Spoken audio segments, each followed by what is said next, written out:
जय माता दी।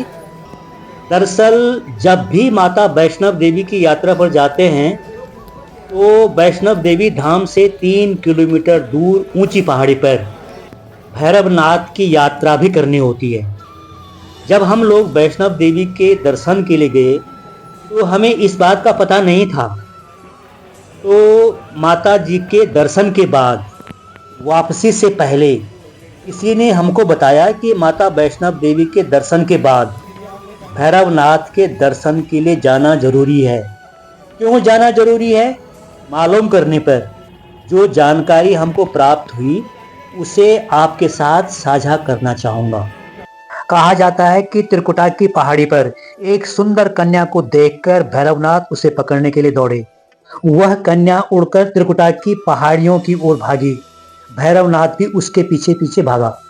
उड़ते हुए वह लड़की जब एक स्थान पर पहुंची और वहां पर रुककर उसने भैरवनाथ को मुड़कर पीछे देखा तो उस स्थान पर उसके पद चिन्ह के निशान पड़े, जिससे उस स्थान का नाम पड़ा चरण पादुका। चरण पादुका में आज माता जी का एक भव्य मंदिर है।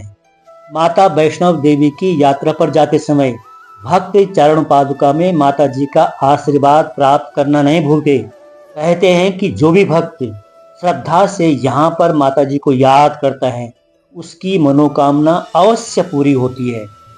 फिर वहां से वह उड़ते हुए आगे बढ़े।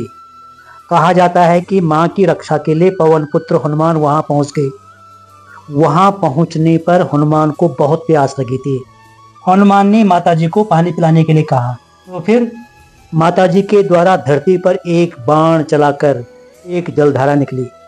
इस जल से हनुमान ने अपनी प्यास बुझाई और माता जी ने अपने केस धुले। इसलिए इस स्थान का नाम बाण गंगा पड़ा।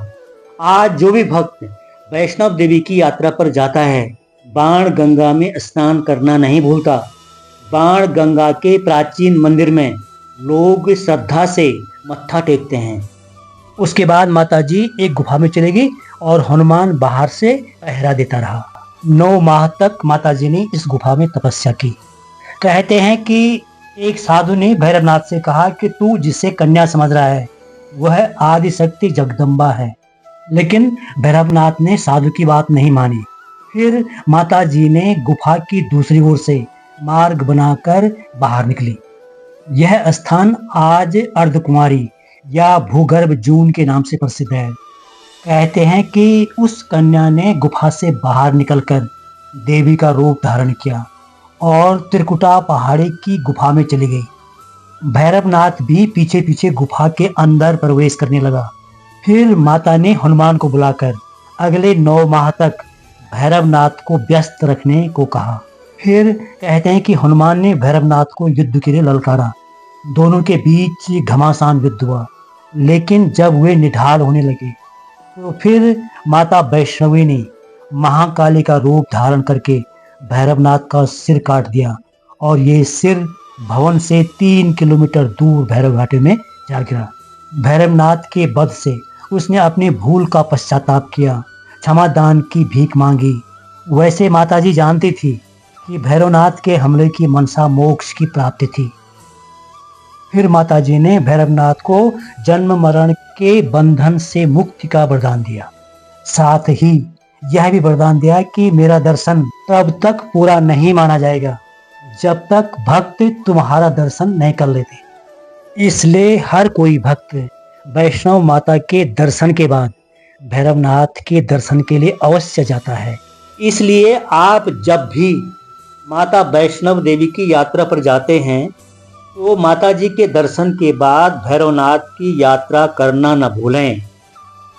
तो माता वैष्णव देवी की यात्रा के बाद भैरवनाथ की यात्रा से संबंधित इस टॉपिक की कहानी यहीं पर समाप्त होती है। आपको कहानी कैसे लगी कमेंट में बताएं। धन्यवाद। जय भैरवनाथ।